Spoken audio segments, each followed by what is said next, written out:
Does your brain feel broken? You sit down to work, but within 5 minutes, you're checking your phone. You try to read a book, but you just scan the pages. You feel busy all day, answering emails, checking Slack, reacting to notifications, but by 5 p.m., you realize you got nothing meaningful done. You aren't just lazy, and you aren't lacking willpower. You are suffering from cognitive atrophy.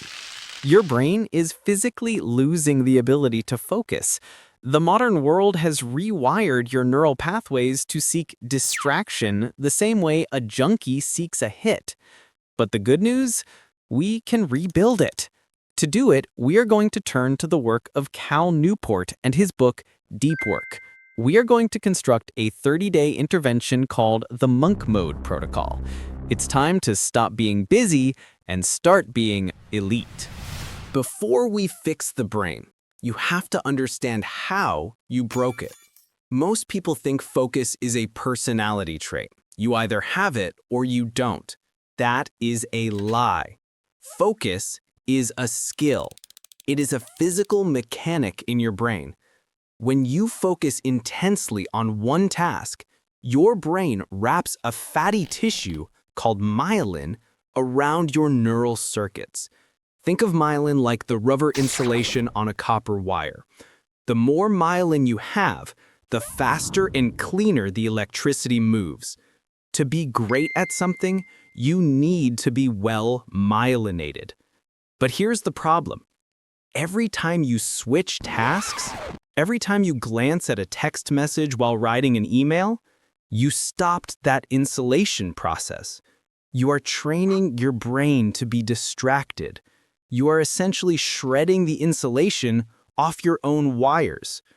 In the new economy, there are only two types of people who will survive: those who let machines do the work and those who can master hard things quickly. If you can't focus, you become obsolete.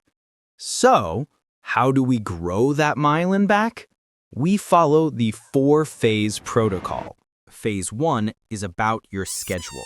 You cannot rely on motivation to focus. Motivation is fickle. You need a system. Carl Jung, the famous psychologist, built a literal stone tower in the woods to escape the noise of the city. He locked himself inside to think. Now, you probably can't build a stone tower, but you can build a schedule that acts like one. You have two options. Option A is the bimodal approach. This is for people with flexible schedules. You disappear. You dedicate 1 or 2 days a week to absolute isolation, monk mode. And the rest of the week, you are open and available. Option B is the rhythmic approach. This is for the rest of us. You create a chain. Every single day, at the exact same time, say 7 a.m. to 9 a.m., you enter deep work. No exceptions. By doing it at the same time, you remove decision fatigue. It becomes automatic. But you must keep score. Don't track results. Track hours of deep focus. Put a calendar on your wall and mark a big X for every hour spent in deep work. Your only goal in phase 1 is to keep that chain growing. This is the hardest phase. This is where the withdrawal symptoms kick in. We have this false belief that we can be distracted all day, scrolling TikTok in bed, listening to podcasts while walking, checking Twitter on the toilet, and then suddenly switch on focus when we get to work. That is impossible. If you can't be bored, you can't be deep. Phase 2 requires you to train your boredom muscle. When you're standing in line at the grocery store or waiting for a friend at a restaurant, you will feel a physical urge to pull out your phone. Do not do it. Stand there, look around, be bored. This is the cognitive equivalent of lifting weights. Every time you resist the urge to distract yourself, you're strengthening the mental muscle that allows you to write that report or learn that code later in the day. To speed this up, use Roosevelt dashes. Pick a task, estimate how long it should take, and then cut that time in half. Force yourself to beat the clock. This artificial panic forces your brain to light up every available neuron, clearing out the cobwebs of distraction. Now we address the enemy, social media. Most of us have the any benefit mindset. We tell ourselves, well, I use Facebook because it helps me remember birthdays, or I use Twitter for news. If a tool has any benefit, we keep it. The monk mode protocol demands the craftsman approach. A farmer doesn't buy a combine harvester just because it looks cool. He buys it only if it helps the crops. For the next 30 days, you are going to quit social media. Cold turkey. Delete the apps, block the sites. And here's the key. Don't tell anyone. Don't post a goodbye for now status. Just vanish. After 30 days, ask yourself 2 questions. Would the last 30 days have been notably better if I had these apps? And did anyone care that I was gone? If the answer is no, delete them forever. You will realize the fear of missing out is just a hallucination designed to sell ads.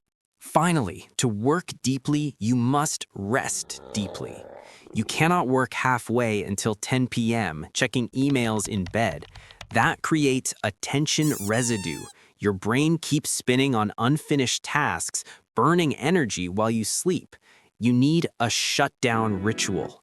At the end of your workday, review your tasks, make a plan for tomorrow, close every tab, and then say a phrase out loud, something like, "Shutdown complete." This is a neurological trigger. It tells your brain, work is done, you are safe to disconnect. This allows your subconscious to repair the myelin you built during the day. Without the shutdown, the deep work doesn't stick.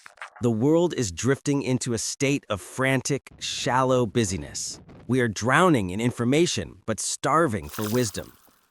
The monk mode protocol is a rebellion. It is a refusal to let your mind be fragmented by algorithms. It won't be easy. The first week will feel like quitting sugar. You will be anxious. You will be bored. But by day 30, you will notice something profound. The noise will fade. Your thinking will become sharp. You will produce work that actually matters. As Cal Newport says, a deep life is a good life. Your 30 days starts now. Put the phone down. Go deep. If you want to rebuild your focus, hit that subscribe button. I break down the best books on psychology and performance every week. See you in the next one.